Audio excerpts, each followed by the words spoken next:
Welcome back. Welcome back to Be Obsessed or Be Average, the book review I do every Tuesday, 12 p.m. Eastern Standard Time from Grant Cardone Studios. And I got my new Middle Class Sucks hoodie on. Love this shirt, man. This thing's high quality. Who makes this?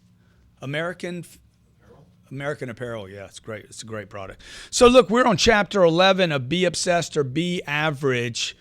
Every Tuesday, I grab a book. I made a commitment to everybody that bought Be Obsessed or Be Average, which, by the way, it's been unbelievable. How many successes, how many audio programs were downloaded, books were bought, and really, really appreciate your support of this book. It's been awesome. It's been on Amazon's list now for, 13 or 14 weeks. Number one book on Entrepreneur in its category for almost 13 or 14 weeks. This week, we're talking about chapter 11, a very controversial chapter, Robert. Robert Cislow's on the mic with me. He's behind the scenes. The video genius who is obsessed, and he is a freak of nature. I am a freak. Is that true? It's true.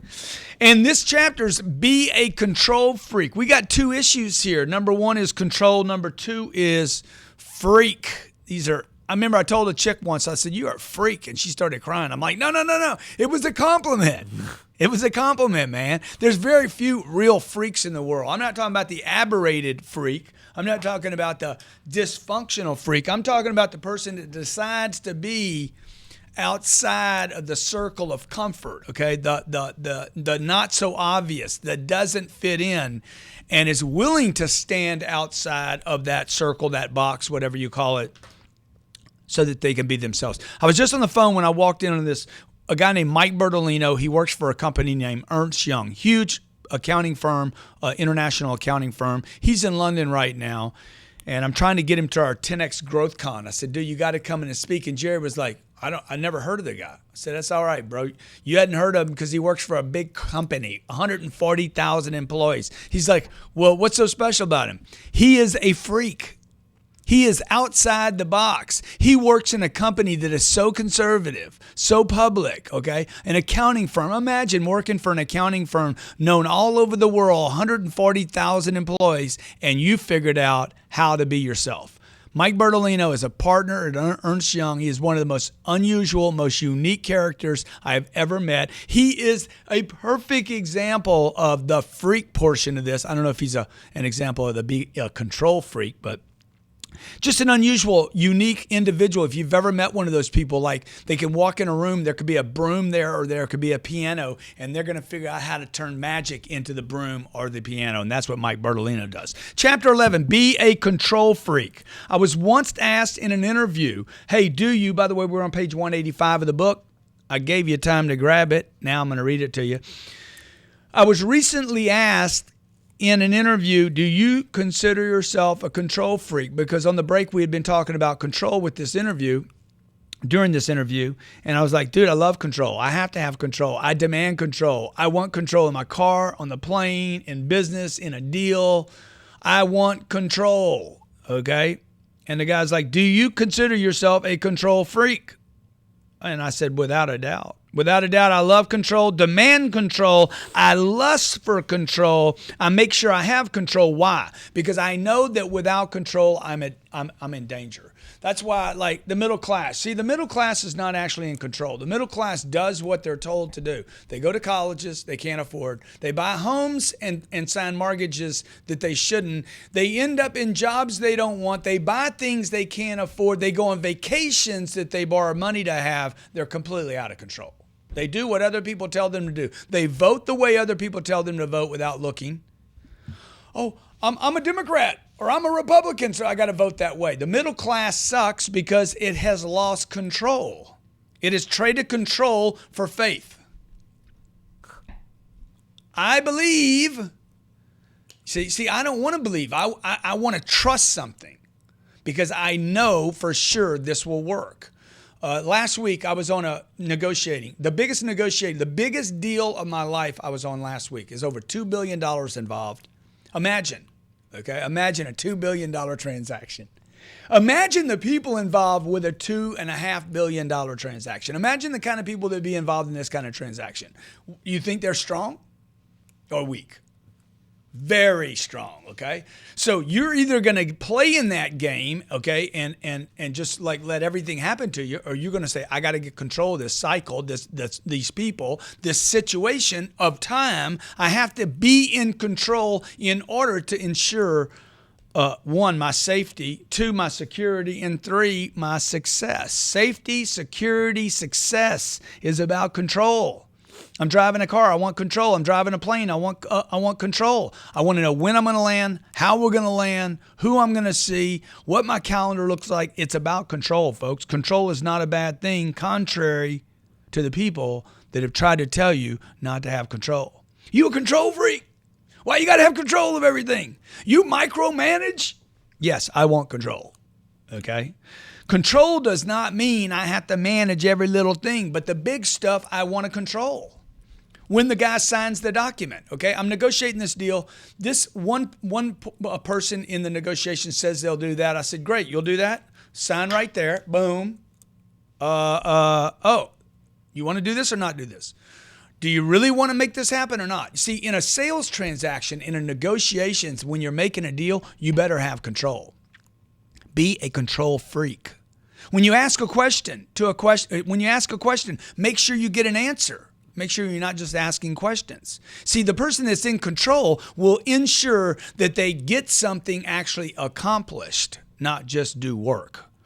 The only people who don't like control are those who don't have control, who have misused control in the past and now given up on it. Okay, I'm going to read that to you again. The only people who don't like control are those who don't have control, or those who have misused control in the past.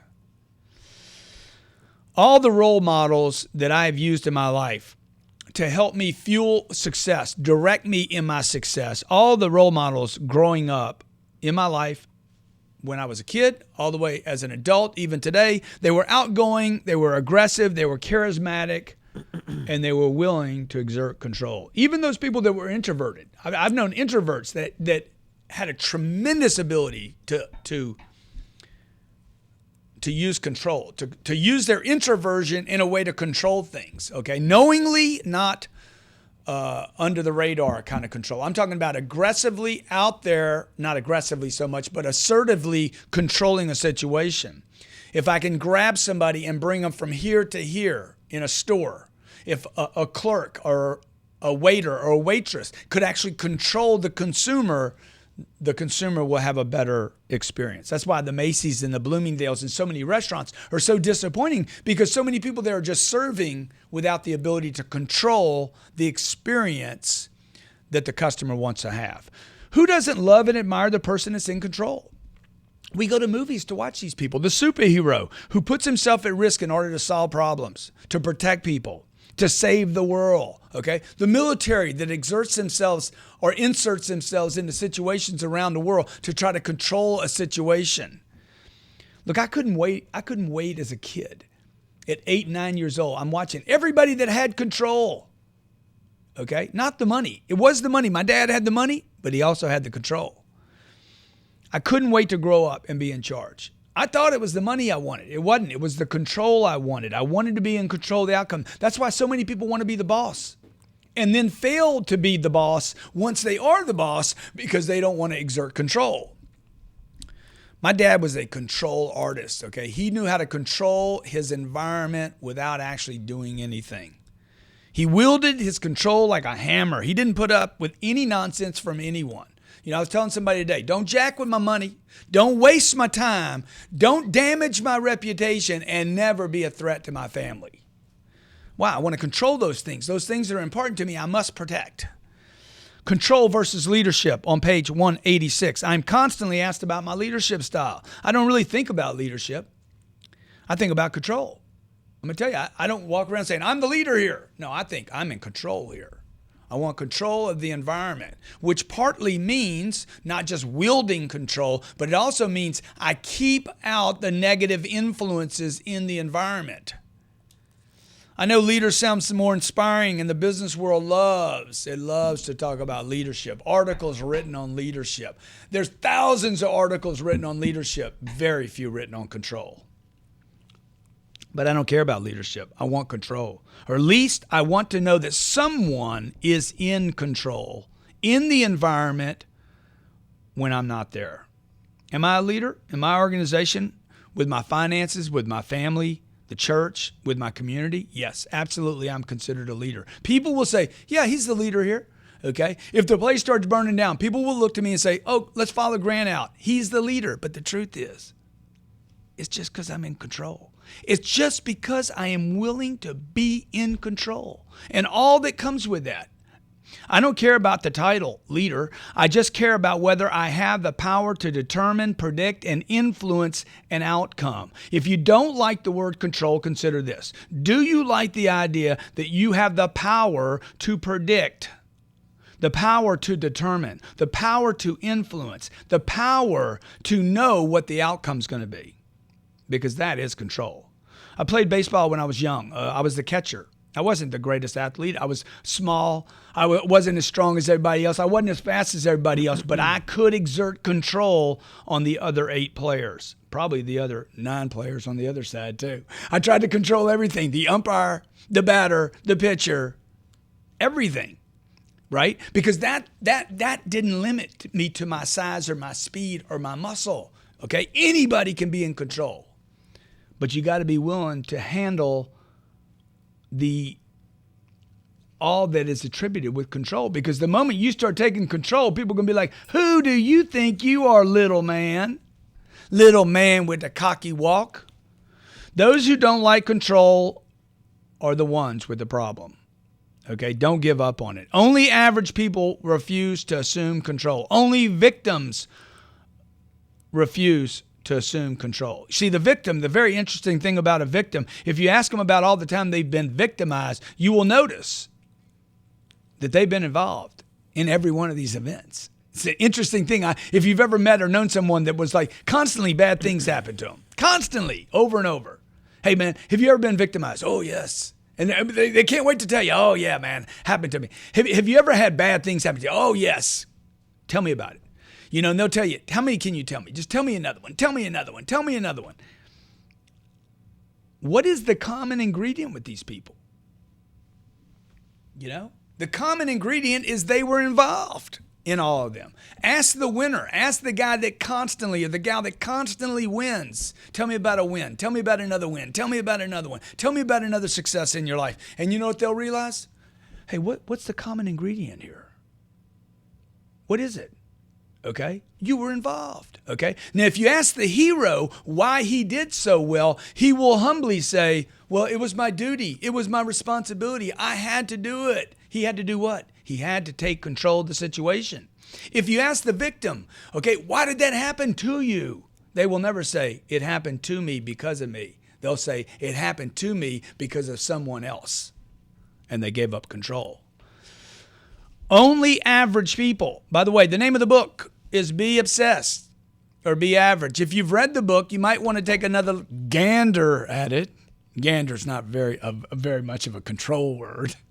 Gander would seem to be something happening to you, okay? So the next time you read the book, you might want to like, what can I do to read this book and be obsessed so that I'm not being average? Be obsessed. Be is an action word. It is a verb, be, to be something, to be obsessed by choice, or be average by choice, okay? Only average people refuse to assume control. If you refuse control, someone else will grab your control, the energy, the muscle, the time. If you refuse to control time, customers, space, okay, your office, your home, your dishes, your kids, if you refuse to control any of those things, money, time, space, people, if you refuse to control, someone else will. Look at our schools. Parents refuse to educate their kids, so the schools don't educate the kids. You get it? Media, your spouse, neighbors, politicians, Twitter, Facebook, Big Pharma, you name it, man. You name it. Snapchat, your phone, your time, your schedule, the office, your desk, the paperwork, okay? The book, the outcome, the publisher, the media, CNBC, okay, your career, you name it. If you refuse to exert this much control in your life, how will you ever be able to exert this much control? If you don't control where you park your car, everything is about control. When you get to work, it's all about decision making. Every day you and I are given an opportunity to grab the reins and ride the beast, to control your environment. People want to be successful. I want to be so successful. I want to make money. Dude, what you need is control to have any of those things. You show me one person that has been super successful on this planet, I will show you a control freak. Okay, I will show you somebody that was in control, outside of the box, unique to situations. So many people today defer their opportunities to be in control by saying no thanks, or let me think about it. Listen to this. Let me think about it. Okay, no, I can't do that. That would be too difficult. What are you saying? You're saying I'm not in control. Or worse, people sit and try to navigate their directions, adding what ifs and doubts, but never willing to take a stand. We're doing a conference. I'm doing a 10X growth conference. A gentleman wrote me the other day, I'm trying to figure out how to get there. Dude, that's not control, bro. Trying is not control, okay? I control something. I move it. It's that simple. I control. I'm going to go to that conference. I'm going, period. I don't worry about airlines and hotels yet. First thing I got to do is get a ticket. Second thing I got to do is have the ticket sent to me, okay? Long way down the line is the hotel and the airfare. Look, most managers, okay, I talk about managers in this chapter. People that want to manage but don't want to be in control. People that want to hire people but don't want to fire people. You know, everybody wants to be the boss. Nobody wants to do the hard stuff. The hard stuff is what? Hey, knock it off. The hard stuff is the product sucks. Don't do another one. Okay? The hard stuff is you're fired. The hard stuff is you don't deserve a bonus. Everybody else gets one. See, everybody wants to be popular. Popularity is not about control. Those that are popular, look at the artists, the athletes, the artists, look at the singer or the movie star, the A-lister. Look how many of them end up committing suicides. How many of them end up rich one day, broke for the rest of their life? Why? Because they did not assume control of their entire career. The A-lister that gets a manager, an agent, a lawyer, knows nothing about their career, and they steal it from them. Or did they just not take control? What happened?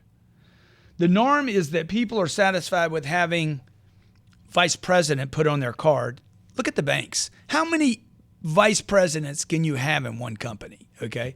Everybody is a vice president at the bank. The norm is that people are satisfied with their status, VP on their card, and then turn down their true responsibilities because they refuse to exercise control. When it comes down to it, control is not bad.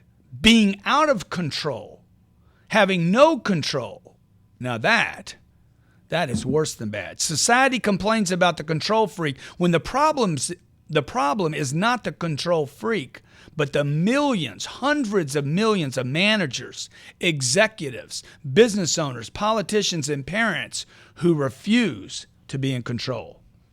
Managers have to check with their people.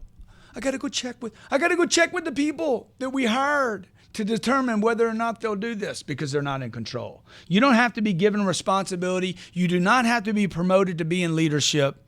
You need to exert control. For those of you that are waiting for someone to give you control, understand you don't have to be given responsibility on this planet. Nor do you need to be promoted to leadership. You must exert control. Somewhere in the last 20 or 30 years, okay, it used to be cool to have control. And then somewhere over the last 30 or 40 years, somewhere in the mid-50s, maybe 60s, the control guy became the bad guy. I want to make it popular again to be in control. I trust people that are in control. I trust people that know what I should eat on the menu. When I go to a restaurant, hey, what's good here? Well, it depends. What are you hungry for? Man, come on, man. Please, man. I walk into the store, true story. I was in Bloomingdale's over Christmas. I walked in the day after Christmas. Hey, is the sale any good? The clerk says, not really. What's on sale? Well, it's marked. No control, man. You want control. So that's not their problem. I mean, it is that person's problem, but the truth is, it is also the problem of the rest of management there that did not exert control on that day after Christmas to make sure the sales were good. Look, I don't need to be the smartest person in the room. Okay, when I walk in a room, with Goldman Sachs and the people are worth $100 and $200 and $300 million. I don't need to be the smartest or the richest guy in the room. I need to be in the right room, and I need to be willing to exert control, confidence. I need to know who I am in that space, to know what I'm good at, to know where my altitude is. So I control the process in order to control the results. I'm on page 193. Control the process in order to control the results. A control freak is like an IRS audit, a stickler, obsessed with seeing results. Don't tell me how you feel. Show me what we did, okay? Did we advance the ball or not? Okay, did it work? Well, I think we need to, I don't care about what you think about, man. Did it work? Does this work? Okay? Because when I find that right thing, when I turn that hot water on to the right thing, no matter what the marking says, it doesn't matter whether it's left or right. How many times have you had that thing that they put it on backwards? Is the water warm or not? See, the control freak's like, hey, the water, I don't care what that says. That's cold water. You understand? And that's the same for control, okay? If you want your water the way you want your water, lukewarm, hot, cold, you got to be in control. If you want your money right, you must assume control. If you want to get money, keep money, and multiply money, you better become a control freak. This chapter 11, become a control freak. I want to give you permission, contrary to the psychiatric influence on society, to let everything be in control. Look, let it go. Let it go. It's become so popular. Let it go. Let go. Let go of the branches. The parachute will open on the way down. Well, that's good, man. That's good for Steve Harvey, okay? Jump. Build the plane on the way down. Hey, I ain't doing that jump. I'm building the plane before I jump. I'm going to test the engines before I go. I'm going to make sure I can land. I want control. Only an insane person would not want control. Or maybe somebody has misused it. Or maybe someone that's committed to being average. I know that's not you. Hey, reread chapter 11. Be a control freak. I welcome you to be a control freak. Let's make a club.